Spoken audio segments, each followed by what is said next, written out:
السلام عليكم ورحمة الله وبركاته. ازيكم عاملين ايه؟ يا رب تكونوا بخير. ده فيديو الروتين اللي حضراتكم تطلبونه مني. بس قبل ما نبدأ الفيديو المفروض نصلي على النبي الاول عليه الصلاة والسلام. دي اولا اوضة النوم بدأت بيها.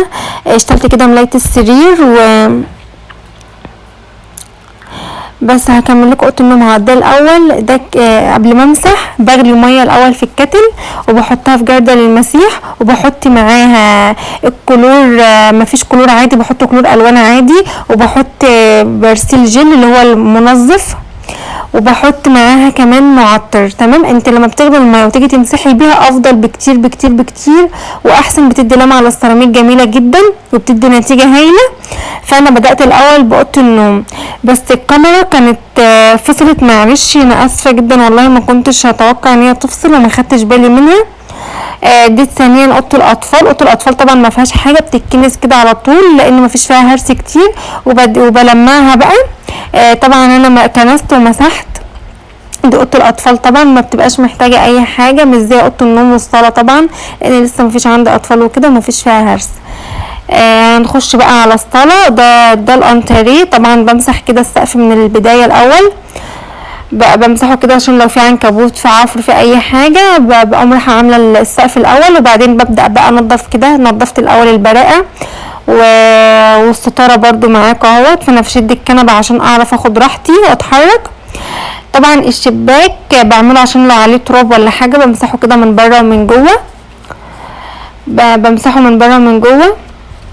وبعدين هقوم رايحه تاني شده ستاره وعدلت بقى الكنبه وبكنس بقى. طبعا انا الكنبات دي كلها لان بيبقى فيه عفار طبعا وتراب وكلام من ده. ده الروتين العادي اللي انتوا حضراتكم طلبتوه مني، فانا حبيت ان انا اعمله. اي فيديو بيطلب مني انا بعمله. انا هحط لكم صيغه الكومنت، التعليق اللي كانت معلقه كده هحطه لكم عشان تعرفوا ان انا مش بكذب عليكم والله، وكان مطلوب مني، طلب مني على الماسنجر وطلب مني في تعليق الفيديوهات. طبعا انا كده بكنسهم عشان بيبقى في عفار طبعا وكلام من دوت. وبرص انا بقى التكاوي بتاعه الانتريه كده، وهبدا بقى في الفوتيه اهوت. انا ماشيه معاكم واحده واحده. طبعا انا بسرع الفيديوهات عشان ما يبقاش طويل عليكم وكده، فكل ده بياخد وقت، بس انا والله مسرعه على قد ما اقدر عشان ما ياخدش وقت خالص. كده خلصت الفوتيه خالص اهوت. بقى ابدا الم الحاجه اللي على الترابيزه واحده واحده. اللي عايز يخش المطبخ يخش. كان عليا كوبايه طبعا وكان عليا ازازه وكلام من دوت، وبشتل كل الحاجات دي وهمسح بقى الترابيزه طبعا اهوت. وهجيب المفرش بتاعها. انا اشتريت المفرش التاني طبعا مش نظيف، فانا جبت المفرش الجديد اللي هو النظيف اللي انا غاسلاه دوت. وهبدا بقى اكنس. هبدا اكنس بقى كده من تحت الكنبه وبكنس بقى الصاله اهوت كلها معاكم وتحت الفوتيه وكلام من دوت. هكنس بقى كده واخلص. كل ده بياخد وقت والله يا جماعه، بس انا مسرعه على قد ما اقدر. انا مسرعه لكم الفيديو على قد ما اقدر.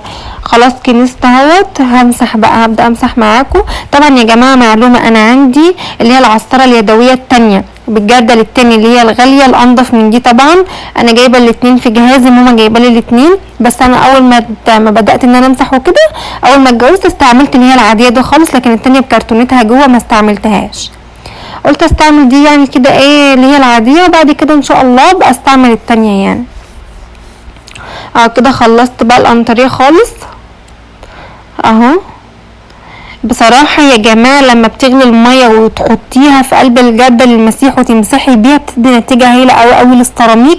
بتدي لمعة حلوة ونظافة، بتخلي ريحة الشرشوبة حلوة، لان الشرشوبة دي انت لما بتيجي تمسحي بيها وتسيبيها بتعمل ريحة مكمكمة كده، لكن لما بتعملي بمية سخنة مية مغلية ما بتعملش اي ريحة كمكمة. طبعا انا بدأت اهوت في الصالة التانية.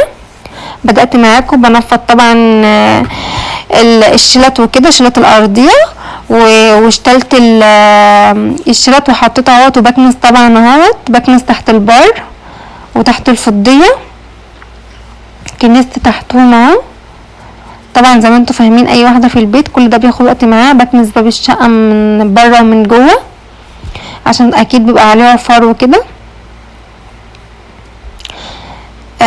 هلم بقى لا مؤاخذه بقى التراب والزباله والكلام من دوت. وبدات ان انا امسح اهوت، بس انا بسرع لكم وقصت لكم، جبت لكم حاجات، بجيب لكم الحتت المهمه يعني. بمسح انا كده اهو الصاله التانية اللي فيها البار والفضية بمسح تحت البار اهو، وامسح تحت الفضية. طبعا يا بنات ما ينفعش نسيب السيراميك يوم واحد من غير ما يتمسح، لازم يتمسح كل يوم طبعا عشان الجراثيم وعشان التراب وعشان اقل حاجه بتبقع فيه. يا دوبك لو خرجت بره وجيت تخش وانت شايله السجاد كده وتحط رجلك على السيراميك هتلاقي رجلك بقعت مكانها، فلازم يتمسح على طول كل يوم يتمسح عشان الجراثيم بقى والتراب والقرف وكده. طبعا انا بدأت خلصت الصلاة التانية اهوت، فبرصت بقى كده الشلت، برصها معاكم اهو كده. خلصت بقى فرحانه ان انا خلصت معاكم، ودي كانت نهايه الفيديو بتاعي وزي ما انتوا طلبتوا مني، ويا رب يكون عجبكم. هي حاجه بسيطه كده بس يا رب يكون عند حسن ظنكم. ما تنسوش تعملوا لايك للفيديو.